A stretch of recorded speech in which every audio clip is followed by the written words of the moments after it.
Assalamualaikum. Pelepasan ikan di Kolam Pacing Sedi 69 .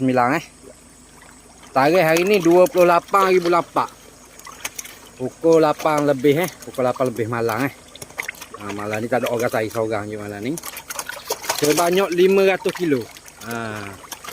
Untuk geng hari Khamis ni ni saya lepas di kolam antara kolam 4 dan juga 5. Ni ikan. Ni 500 kilo. Sabar.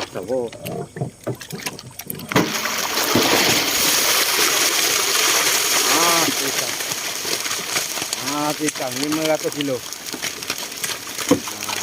Di kolam 4 dan juga 5.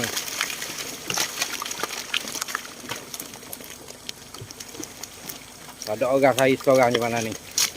Kalau air pop mang belaka. Jangan lupa hari Khamis ni banyak 500 kilo saya lepas. Assalamualaikum.